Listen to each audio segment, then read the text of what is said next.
Howdy, y'all. Welcome to the Beverly Hillbillies Facts and Trivia.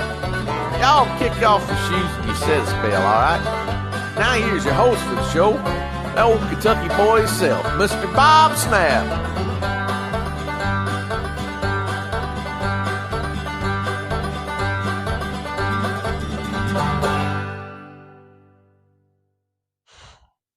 Hi, guys, and welcome to the Beverly Hillbillies Facts and Trivia. Appreciate you being here. Today's video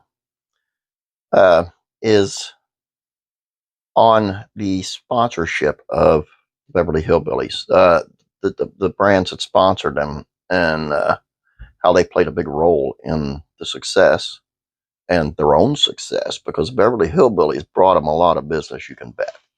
Let's take a look.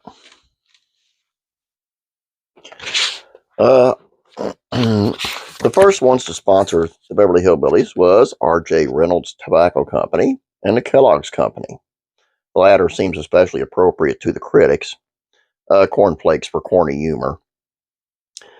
These two corporations were lucky to sign with a show that reaped so much mileage from successful ratings. Moreover, the cast was willing to go out of its way to film specialized commercials and ad campaigns for its sponsors. Jethro was constantly munching Kellogg's cornflakes on the show. The funniest commercial was for Winston cigarettes. Winston tastes good like a cigarette should.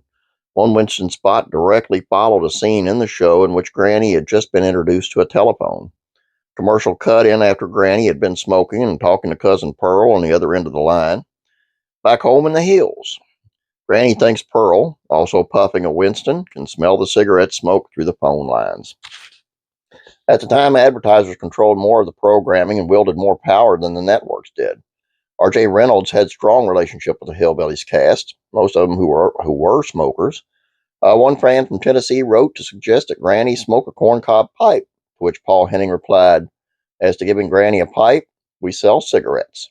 Although we once had her smoke a Winston by inserting it in the bowl of her freshly made corncob." R.J. Reynolds was a successful sponsor, but ended up pulling its support of the show in '65 following the U.S. Surgeon General 1964 warning that cigarette smoking was hazardous to the user's health. Congress followed up with the tobacco-controlled legislation in '69 that singled out television, unfairly, may I say, and banned cigarette commercials from TV effective January the 2nd of 1971. Even before the ban, the Surgeon General releasing a warning about the hazards of smoking, said Henning, "We got together as a cast and decided we better not do any more cast commercials for Winston, as it would be bad publicity." I just think, you'll have to excuse me, I think that's very, I'm a former smoker, mind you. I think you should be allowed to advertise what you want on your own show. It's called freedom. That's just me. I'm glad I quit smoking. I feel better, and my voice is so bright and shiny and lovable. And when it used to be like, "Hey, welcome to the Beverly Hillbillies Facts and Trivia." Mm-hmm. Yeah. Anyway, speaking of corny, that's me.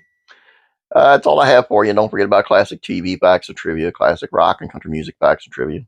And don't forget to have a good day. God bless you. And as always, I'll be praying for you.